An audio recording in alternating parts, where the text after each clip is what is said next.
Hello, welcome to another episode of the Writer's Craft here on Sparks 1524. I'm Nathaniel Miller. Continuing our discussion on how to create the perfect villain, today I want to look at the fact is the villain has to win occasionally. Characters in literature, be that books, movies, TV, they have to have credibility just like we do in real life. If somebody walks up to you and says they're going to do something and they never do it, and they walk up the next day and say they're going to do something and they never do it, and they repeat this, of course they have no credibility when they say they're going to do anything. A character is the same way. If the villain doesn't occasionally win, the villain doesn't have a victory, even within a single story, if it's a one-off novel or movie, play, whatever, the villain's going to have no credibility and they're going to be very forgettable. Again, the story might still be very good and enjoyable, but the villain will be forgettable. And to use the analogy I used last week, it could be like driving in a 12-cylinder muscle car with one cylinder not firing. It's a great ride, a lot of power, it's fun, but it could be firing on one more cylinder and doing even better. Today I would like to talk about probably one of the greatest villains as far as credibility, and that is Darth Vader. Darth Vader, and I'm going to be looking at Darth Vader from the Clone Wars, the cartoon series Clone Wars, through the original three movies, Star Wars Episode 4, New Hope, Episode 5, The Empire Strikes Back, and Episode 6, Return of the Jedi. Not so much Darth Vader in the prequel trilogy, because Episodes 1, 2, and 3 show the story of how Anakin became Darth Vader, how Anakin fell from being a hero to a villain. Darth Vader has a great deal of credibility from the off. As soon as he walks onto the screen in Episode 4, A New Hope, first off, he's just a huge, imposing figure.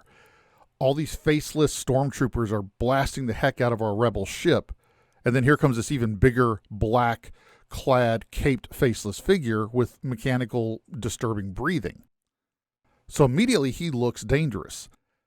But George Lucas also demonstrated his dangerousness in that first scene. Vader is choking out a rebel officer, has him up off the floor, demanding to know where the rebel the plans to the Death Star are. The guy, of course, keeps refusing to tell him, so Vader crushes his throat and throws him aside. That actually is Vader's first victory on screen, and it shows immediately not just that he is willing to kill to attain his goals, but he's willing to kill in a particularly painful and brutal fashion. Immediately, his credibility as a villain is established.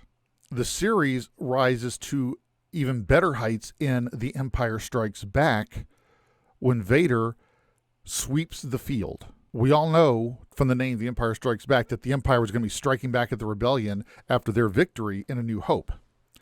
What we didn't know is that we were going to see an entire rebel base decimated under Vader's leadership. And the rebel base on Hoth was decimated. The rebels had to run. They couldn't fight. They couldn't win. Vader gets to Cloud City ahead of Han Solo, Leia, Chewbacca, and the droids. Or C-3PO, excuse me. R2's with Luke.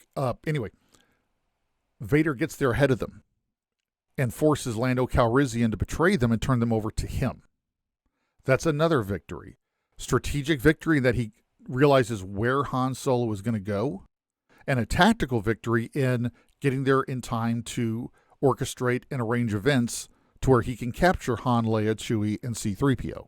Once he has Han, Leia, Chewie, and C-3PO in his custody, of course, he torments them, tortures them, but not for any reason to extract information. He's torturing them because he knows Luke Skywalker, who is his target, who is the reason he's doing everything he's doing. He knows Luke will pick this up through the Force and come to rescue them. Once again, Vader succeeds. Luke abandons his Jedi training on Dagobah with Yoda to go to Cloud City and rescue his friends, which leads to Luke finally having to face Darth Vader for the first time. We all go into this, and I watched this as a little kid. We all know it's going to be a tough fight. We all know that Luke is going to have his hands full, and he's probably barely going to win. But we all expected Luke to win. There was a couple points during that lightsaber duel where Luke looked like he was coming this close to triumphing, or at least getting the hell out of there with his skin intact. But Vader cuts him off at every turn. At one point, Vader even knocks Luke out of a window into this huge shaft, and Luke falls, catches the railing on some obscure maintenance platform, gets up onto it, is walking through it, and suddenly Vader is there. Vader knew right where to go to ambush Luke again.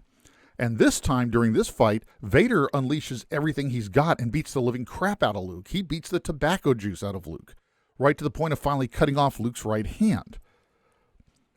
By this point, we know Darth Vader is not just not playing around. He is a villain of extraordinary credibility. He's beaten our heroes at every stage during the movie. He has defeated a rebel base. He captured Han and Leia by anticipating where they would go and getting there ahead of time. He successfully used them to manipulate Luke into his clutches where he could attack him and try and get Luke enraged enough that he would turn to the dark side of the Force. And when that fails, he cripples him. By this point, Darth Vader has so much credibility that when we see him on screen, we're now expecting him to win, or at least win something. Even back in the cartoon series The Clone Wars, which is set between the original the prequel trilogy and the original trilogy, Vader, every time he shows up on screen, is shown to be a badass, a powerful, frightening, terrifying figure. He goes up against a Padawan of his named Ahsoka. She's fighting with 2 lightsabers. He's fighting with 1. She is very fast. She is agile. She's jumping all over the place. He kicks her butt. Even in the Clone Wars cartoon series, Vader is shown to be an adversary who wins. He has credibility. Going into Return of the Jedi, Episode 6, we kind of know Vader's going to lose. Somehow Vader, the Emperor, is going to lose. This is the wrap of the trilogy. So intellectually, we know Darth Vader's going to lose somehow. But you go in almost not believing it because his credibility is that strong. That is one of the essential qualities of a great villain. You really believe the villain could win because the villain already has won, and won significantly. The villain has exacted a terrible price from our heroes, just like Darth Vader does, most egregiously shown by cutting off Luke's hand. In my opinion, as a writer, there are 5 overarching categories that make a great villain, and that's what this series has been talking about. Got characterization, which is developing them as a believable personality in person. Motivations, why are they doing what they're doing, and does it make sense for the scale of the action they're taking? They've got to be the thematic opposite of the hero. But all of those are for naught if they never win. If Darth Vader did not win anything in The Empire Strikes Back, if the Empire struck back, but the rebels pushed them off of Hoth and kept the base, or Han and Leia weren't captured and Luke not manipulated, or at the very end, Luke actually defeats Vader without suffering any real cost, Vader will become a paper tiger, and he might be the butt of a few jokes, but he wouldn't be memorable. He wouldn't be considered one of the greatest villains of all time. The fact is, his credibility is established all the way back in A New Hope as soon as he crushes the life out of that guy by crushing his neck and throwing him aside one-handed. But by the end of Empire Strikes Back, Vader's won everything. The only goal Vader failed to achieve in The Empire Strikes Back was actually physically bringing Luke back to the Emperor. But the Rebel Alliance is in disarray. They've been pushed off one of their major bases. One of their great leaders, Han Solo, has been frozen in carbonite. One of their other great leaders, Luke Skywalker, is permanently crippled. Vader won. The villain actually won and swept the field. Your villain has got to be able to do this. Now, again, these don't have to be huge victories.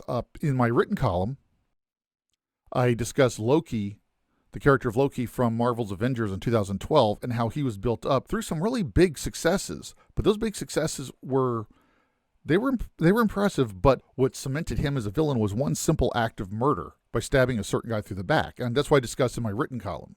You don't have to have a Darth Vader-sized level of victories for the villain. It depends on what's appropriate to the story and the characters you're working with. But the villain has to exact some real prices, or that villain is a paper tiger. This is something you have to think about if you're writing a novel, such as I do.